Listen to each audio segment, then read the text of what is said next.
à tous et bonjour à toutes. Je m'appelle Lilian Fioc et bienvenue sur ma chaîne Lilian, le jardinier de votre âme extérieure. Aujourd'hui, je suis de retour dans le sud de la Drôme. La Drôme provençale, plus vers la commune de Grignan, qui est au sud de Montélimar. Et je reviens aujourd'hui sur un lieu où, il y a quelques mois, j'ai taillé un olivier. Et je voulais vous montrer comment il a évolué depuis mon dernier passage.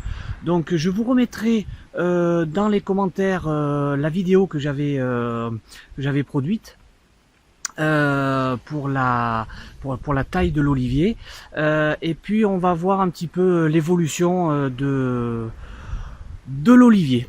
À tout de suite. Donc voilà l'olivier que j'ai taillé il y a quelques mois. Voilà, donc je vous ferai une vue un peu plus grande après.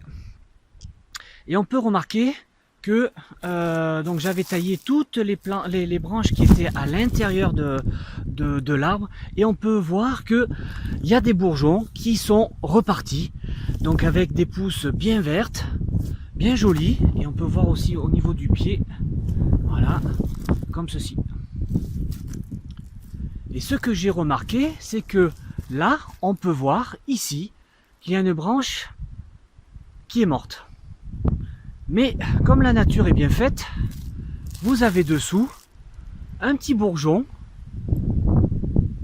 qui a poussé, et celle-ci, on va la laisser pousser, tout simplement. Et à la prochaine taille, on coupera ici, on coupera la partie qui est morte, et on laissera pousser cette partie-là.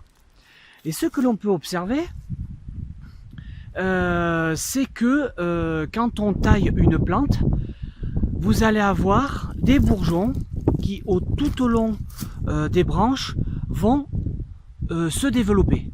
Par rapport à la taille de l'olivier, on peut voir que les bourgeons à la base des plantes, à la base de la plante, comme on peut le voir tout simplement ici, vont se développer.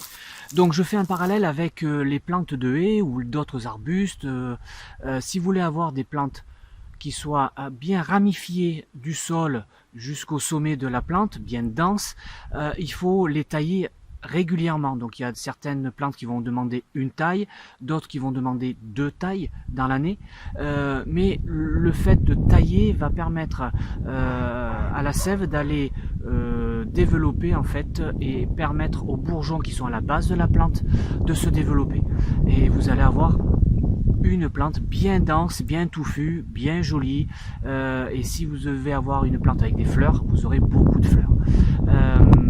Donc voilà ce que je voulais faire comme vidéo aujourd'hui. J'en profite pour dire que la Drôme provençale, c'est une belle région. Si vous voulez venir visiter, il y a plein de choses à faire, et en plus il fait très beau, voire même des fois très chaud. Moi je vous dis à vendredi prochain. N'oubliez pas de vous abonner, de me suivre sur ma page Facebook. Si vous avez la possibilité de me mettre un petit pouce bleu, n'hésitez pas. Partagez, et puis n'hésitez pas non plus de commenter. Voilà, si ça vous plaît, si ça vous plaît pas, pourquoi, comment faire, etc. À vendredi prochain. Excellente semaine. Merci, bye bye.